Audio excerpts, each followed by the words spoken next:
I think I only know one Memorial Day story that I can tell in company.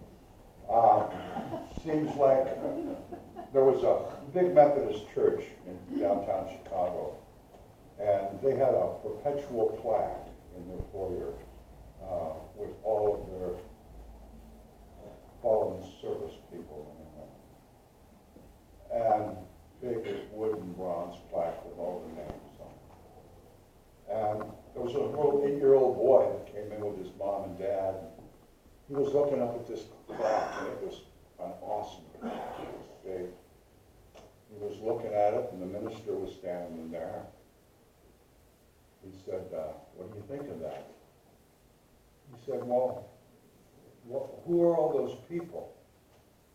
He said, well, son, those are people that at some point in time went to this church who died in service. The kid looked up at it, he said, the 9 o'clock service or the 11 o'clock service?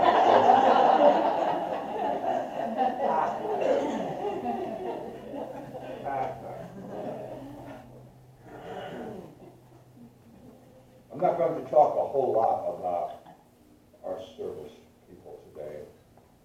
Bruce mentioned it.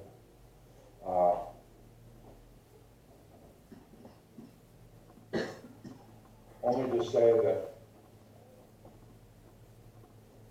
we all owe a debt of gratitude and respect to our young men and women who serve our country.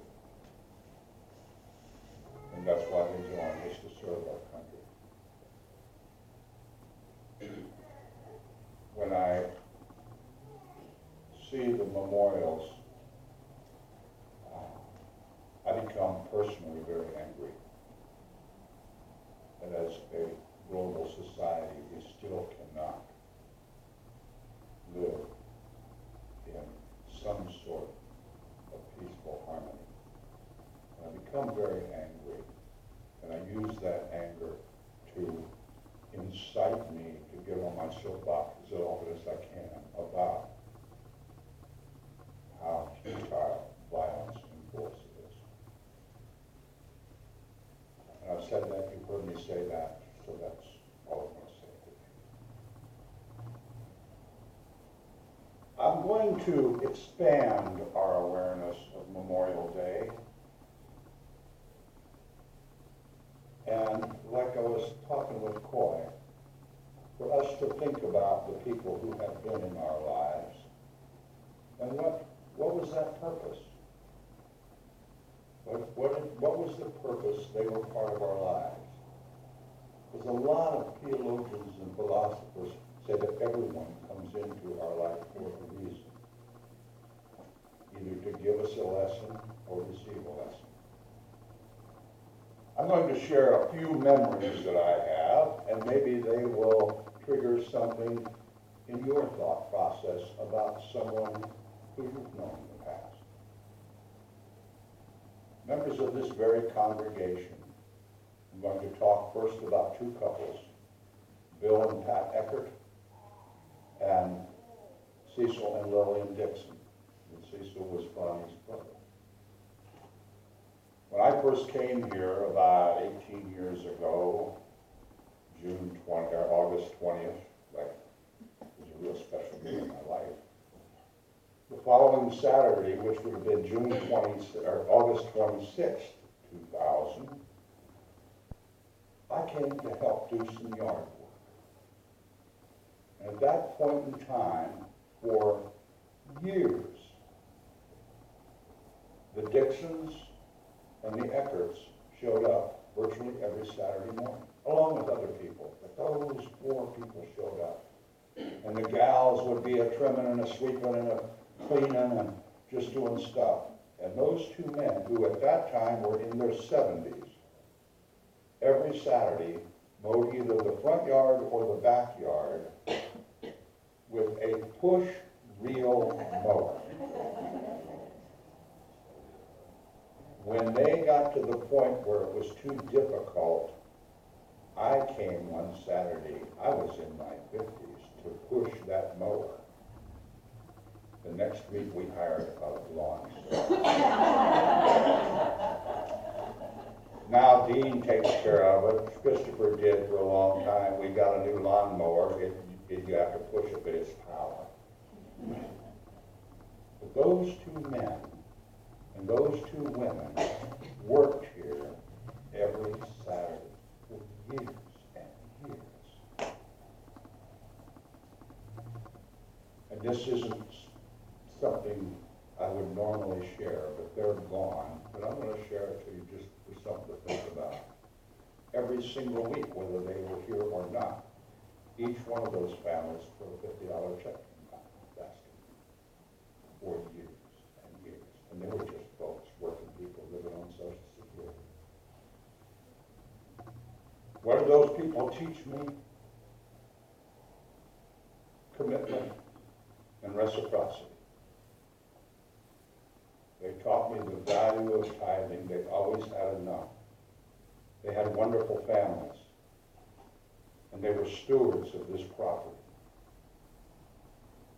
And it wasn't easy, and they did it with a smile. You never heard them complain. You'd hear Bill and Pat argue and scream at each other, but they never complained about the work. Ever. Another person who used to sit in these pews, Stanley Crump. Stanley had Down syndrome. I think Stanley was 64 when he passed 4 years ago. Stanley was here every Sunday. And for someone with Downs to get up, tie their shoes, dress themselves, deal with all the buttons, tie a necktie, and wear a suit every Sunday and shine their shoes. And when he'd walk in the door, he'd say, "I'm here." And Stan was here. And when I'd hear him say that, how many times has my body been here, but my mind been on the parking lot, or working on my job on Monday or something? He was here. And there again, persistence and tenacity and commitment to being here in his best bib and tucker every Sunday. And his presence.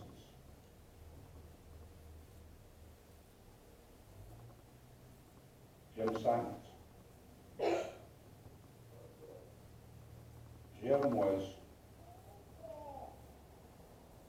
the walking, breathing example of what we all try to teach and learn and strive for.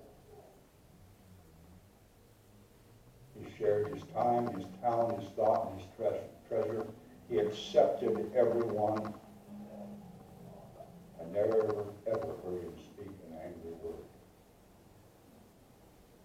He didn't necessarily care for some things people did, but that was their business. He took care of his business. And he shared his best with his family, with his community, and with us.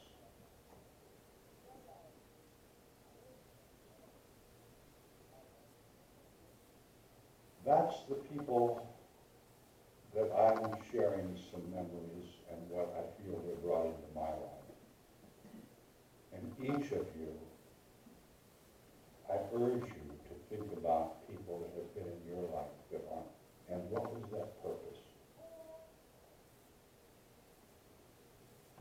And I think what's probably even more important than thinking about the people in the past, what about the now? We can have sentiment and nostalgia, but this is now. We're living right now, today. Look around this room. Please, look at each other. Each one of us are in the other person's life for a reason. Every time I see these young people walk in the door, I talk with them to know that they are just as important a person as anyone else in this room. They are part of this community. But what I'm reminded of is that, especially me as a minister, but each one of you too is part of the spiritual family, we are an example. That's our assignment. And you can talk to young people and tell them. But what they learn is how you live your life, how you respond and react to situations. Stop and think about it for a moment. The old saying, we become our parents. Well, I've got a theory about that. As young people, we watch the people who are significant in our lives. And we hear what they are: brush your teeth, wash your ears, make your bed, pick up your dirty clothes. We listen to that, and we succumb to that brainwashing techniques that parents have to use. But our subconscious doesn't miss a trick. Our subconscious learns to the master's degree of our parents' response systems, reaction systems, how we live our life choices. And when we're consciously in charge of our responses and our actions, we can choose to be however we want. But when we don't have a conscious effort to respond or reply or to act, our subconscious has this, I'll call it a default system of response and action that was taught to us by our environment as we were growing up. Our environment, long relationships. And that becomes our default response and action. Serious. So every one of us, I think, to elevate ourselves from a subconscious state most of the time, to strive to be consciously aware of what's going on right here, right now, right in this place. Right with the 4 people around you or the 5 people around you. You are each bringing energies and feelings into each other's lives.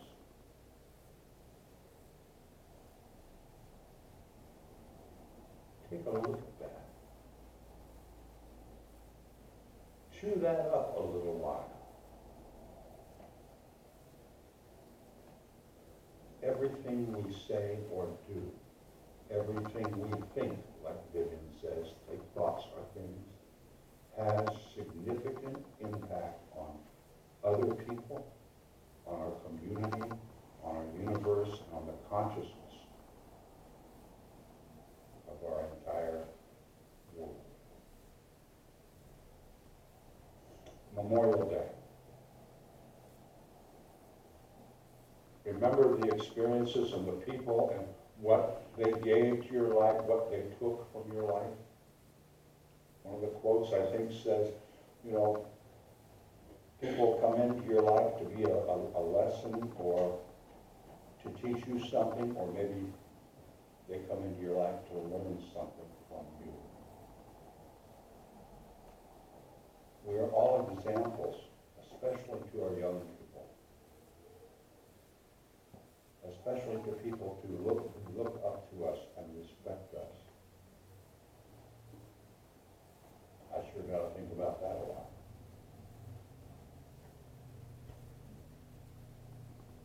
I think we all can. We've got a 3-day weekend. Maybe we could spend a little portion of it contemplating and pondering what we bring and what other people bring into our life experience.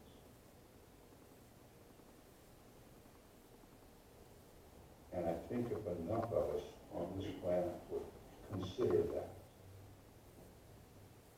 Perhaps the consciousness of violence and force might be diminished, and there might be a little more peace and harmony in this world. Let's make a little peace on